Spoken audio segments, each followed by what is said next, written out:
Alright, so I've now actually just researched prisoners, slaves, and volunteers. And this is a really great technology for you because it makes it so it's cheaper to buy units and buildings with dust. So you really want to get this as the Roving Clans because it'll make it even easier for you to start purchasing your stuff.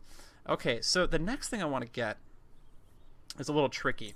Now, right now, I'm at the point where it's taking me about 7 turns to produce, to research the next technology, and that'll be a little bit faster once I actually get a what is it called? I'm totally blanking.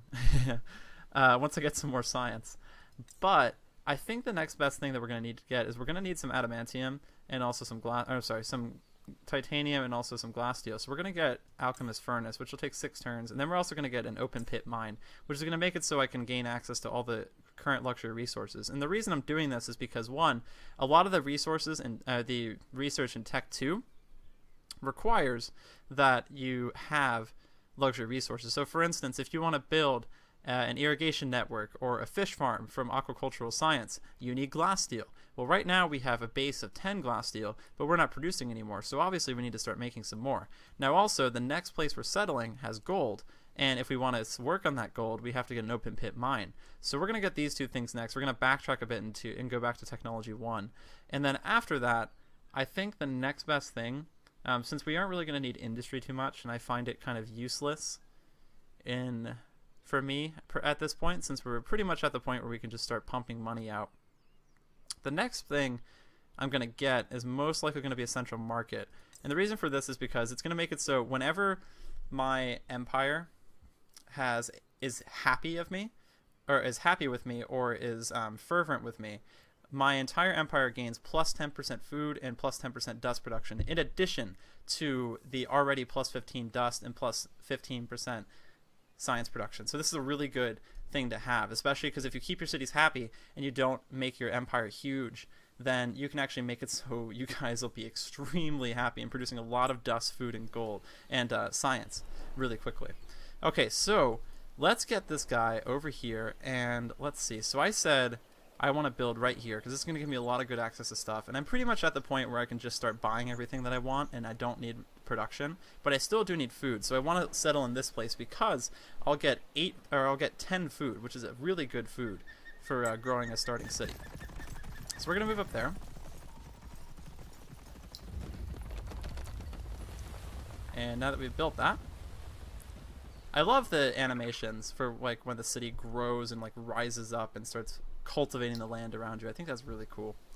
We're going to take this settler and drop him off in this food production place. Yeah, we're going to keep him on food right now because we want to increase my food production as much as possible. So let's build a seed storage, and we're going to buy this out. Now luckily, hilariously enough, since we have no industry, it's going to take forever for me to build anything because we don't have any industry in the place right now. So I'm going to build a seed storage and then a mill foundry. And then after that, my next best thing would probably be to get an empire mint. And then let's see.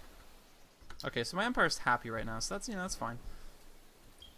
So let's get the empire mint, and then let's increase my science productions. So let's get the geomic labs and a public library. And then, well, that'll give us a good start. It's a lot of stuff to build. Once the turns start ticking over a little bit more, we should have enough dust to buy most of those things, so it won't take me as long to build those as you may think. But we're just going to leave that as. Alright, so I'm going to move my troops over to this city right now and have them kind of stand guard next to it. I'm not going to attack these cities for the time being because there's 3 of them, so that's a lot.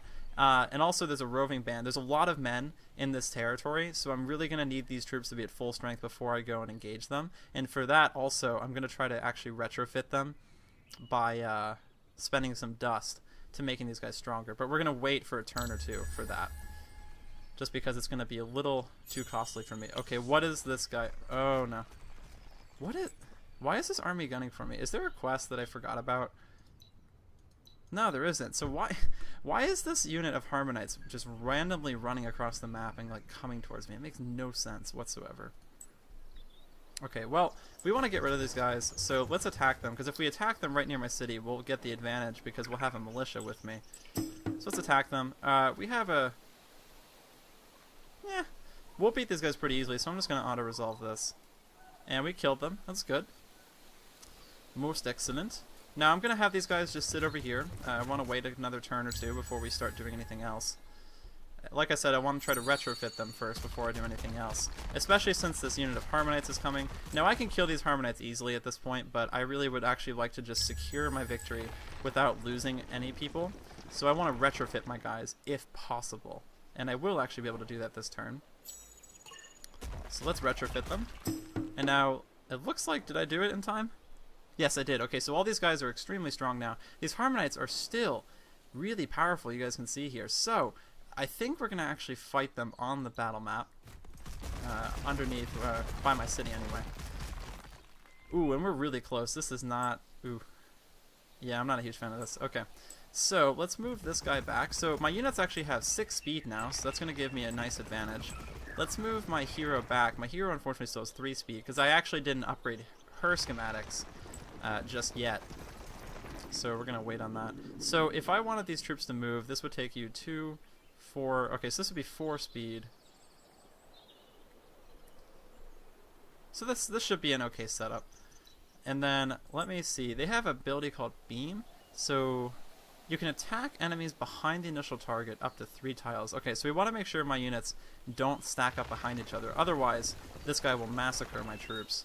Alright, so let's hope that my guys won't stack each other up. I really wish I could have a little bit more control over these battles, but, you know, beggars can't be choosers. Okay, so I did no damage that time. That was really unfortunate. Hopefully we'll hit them this time. Luckily, he's not going to be able to counterattack. Okay, 41 damage. Good. I'll take it. So as long as this unit doesn't move right here and just kind of attack this unit, I should be okay. Because if he attacks this unit from right here, he's just going to screw these guys up. Because he'll be able to do damage to both these dudes. Alright, and my militia are moving up. Militia are actually pretty strong. They don't do a lot of damage, but they do have a high attack value. And then we're going to swarm this unit. Oh my god, 46 damage. That hurt. And he's down. Okay, wonderful. Oh crap, this is going to be bad. So, because I'm auto-attacking this guy, he's going to hit me. And, oh, but because he missed, luckily we didn't have to take any damage. But if he had hit, he may be able to do damage to this guy as well. Alright, so here go my militia. My militia only have a speed of 2, so they can't really move that far, unfortunately. Poor militia. Oh, so maybe, or is Beam like, I guess maybe Beam is an active ability. I actually haven't fought the Harmonites in a little while, so maybe... Oh, huh, that's weird. Or maybe it only triggers if they attack. If anyone actually plays this game a lot and they know how the Harmonites' beam ability works, please let me know in the comments, because I'm actually a little confused about that. Okay, so we won, and we lost no men. That was great. I did have to spend a lot of dust to upgrade my troops, but I won, killed those Harmonites. Now they won't be following me anymore, like a crazy raving band of troops. So we don't have to worry about that. That's wonderful.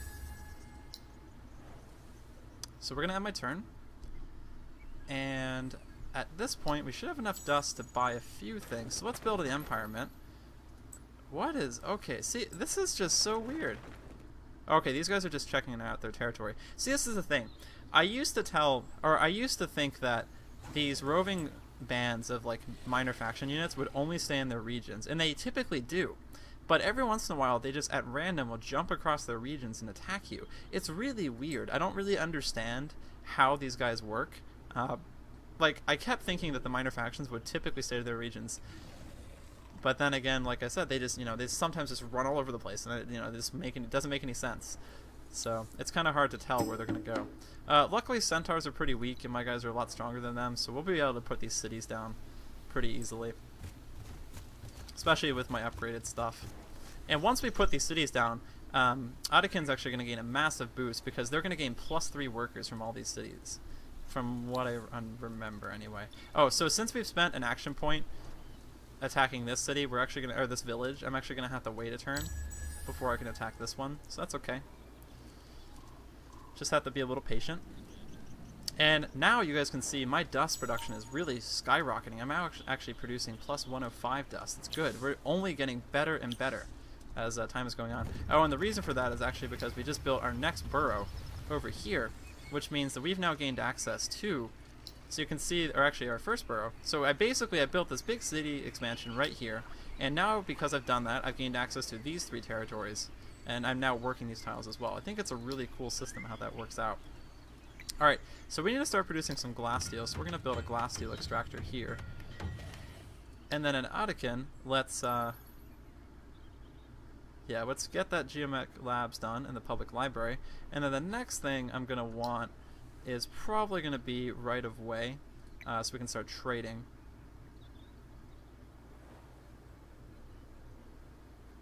Actually, no. Let's rebuild these villages as they kind of go through. That way we can gain the extra workers. And then let's kill these centaurs. Took care of those. Okay, so there's one more village I have to go kill, and that's going to take me another turn. And because of all that fighting, Syri has actually leveled up. So let's go over to the skill tree and see what we can do. Alright, so the next thing that I usually get is I like to actually go for... because I like to put these dust efficiency heroes as governors because they give you +2 dust per population on your city and also +1% dust. I like to start giving them faction upgrades once they get to around level 5 or so.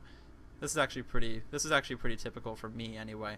So I'm gonna get safe passage and make it so I'll get a +25% trade route bonus on city trade routes, which will give me a lot more dust if this lady is a governor of one of my cities. So that'll be good for later. And then we're gonna end the turn, since we need to wait a turn before we can attack this village. Okay, and in Ottocan the Geomech Labs are done. So then I'm going to spend some more dust to upgrade that and finish that up. And then let's go build all of these settlements back and destroy this last boss settlement. And once we do that, this entire region will be pacified and be completely safe.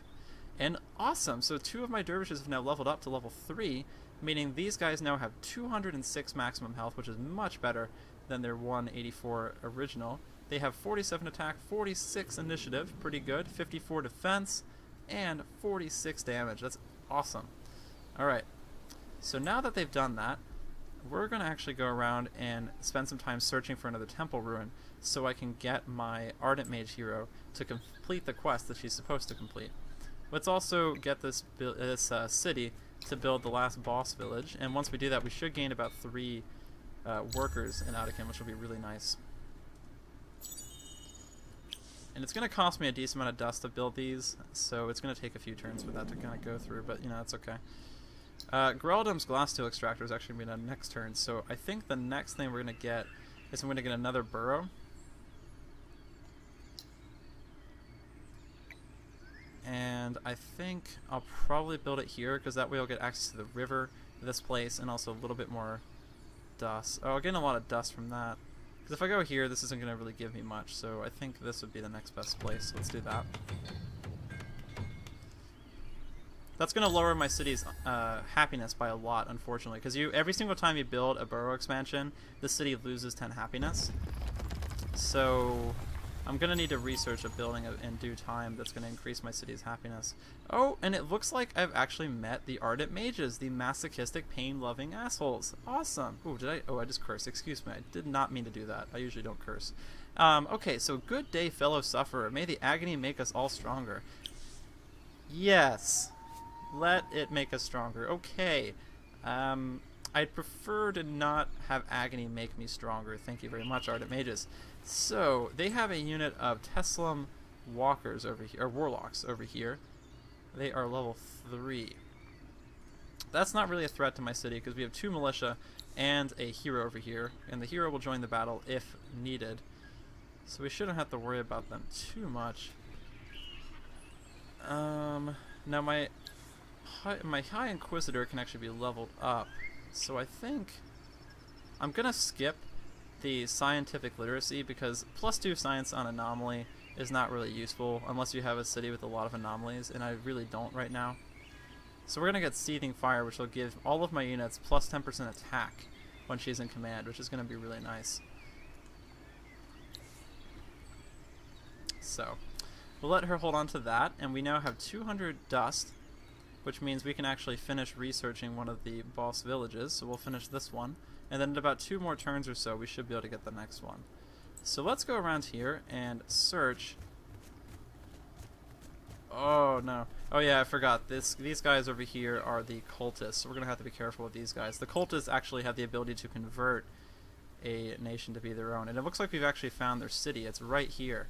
We may want to destroy them as soon as possible because the cultists can get very strong if they are unchecked early game. And I think since we're at Cold War status, I can kill them.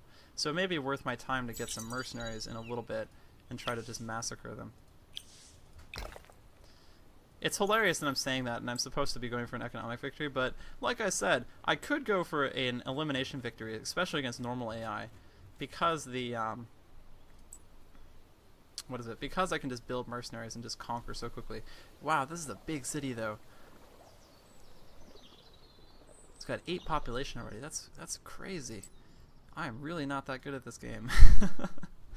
Though the cultists, they can only build, since they can only build one city, I know they get a lot of bonuses that make it so their city can grow really quickly. So, thinking about it, we're really actually kind of at equal strength because we actually have I have 2 cities, and one is 5 population and one is 4. Yeah, because I'm in second place. I'm not doing bad at all, at least score-wise. However, we do need to go find a temple ruin because I'm really tired of this quest, and I just want to get it finished. So let's go find that temple ruin.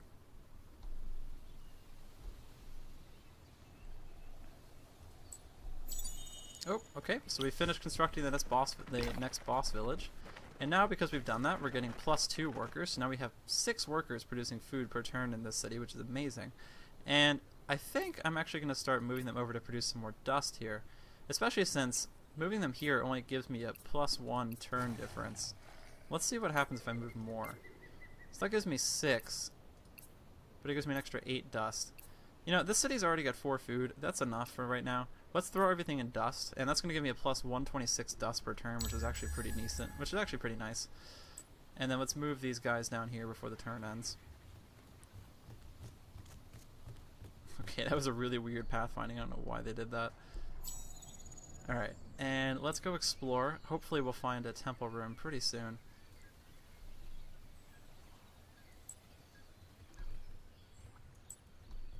Is that one? Oh, it's just a bunch of unspoiled ruins. Well, I really should be searching these instead of just skipping them, so I'll search this one and just keep trying to find temple ruins, a temple ruin along the way. That's really funny that I can't find a single one. Alright, but we actually have enough dust to finally construct this boss village, and once we do that, we're going to get a sewer system, because this is going to improve this city's happiness by a lot. And at that point, let's get some extractors. It looks like we've actually got titanium and glass steel in this place. Ooh, this is a gold mine. Literally, there is a gold mine here. So we'll get all that, and we'll figure out what we want to do later once we're done with that.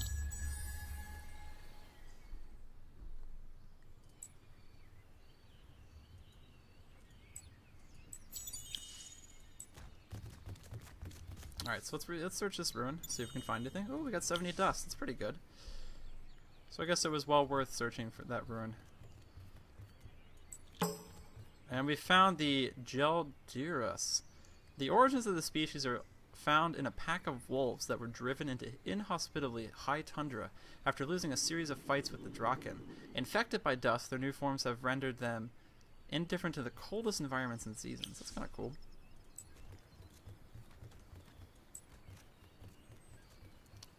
But does that give me a temple ruin? No, it doesn't. Ay, ay, ay. I cannot find a single temple ruin.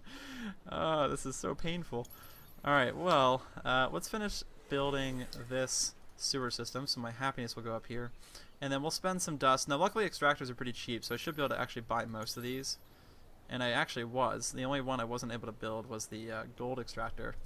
But next turn, we should be able to build that, or buy that, and the whatever else was here. I think it's, oh, actually, I think it's just the gold extractor. The really cool thing is also, once you build extractors, they actually appear on the map just like the cities do, and you see them grow. So you guys can see here, I've actually got all these little camps here now. That's really cool. So now, because I have these camps here, I'll be getting +1 for, well, +1 of each resource that these camps are producing. So I'm going to get +1 titanium from this, +1 glass steel from this, and +1 gold from this. And it looks like we actually can set up another empire plan. Now, the empire plan actually increases every single time you build a new city. So the more cities you have, the more influence it costs to do a new empire plan. So unfortunately, I'm only going to have enough dust to really get... I'm sorry, I'm only going to have enough influence to really get the first tier resource, which is going to make it so I'll get +3 dust per worker on cities. I'm still going to get that because that's actually a really nice bonus, and I want to keep that as long as possible. So now that the gold extractor has been built here, I think I'm actually going to build a right-of-way so I can start getting some trade routes going here, because trade routes, like I said, are really good, especially for the roving clans. Now let's go down to my little army here, the poor army that can't find a single temple ruin, but it can find every other type of ruin. We got 50 dust from that, okay, good. Not the dust I was looking for, but dust all the same. Let's, we're skipping a lot of territory down here, so let's go down here, see if we can find any temple ruins down here. There's gotta be one temple ruin down here. I mean, there's gotta be.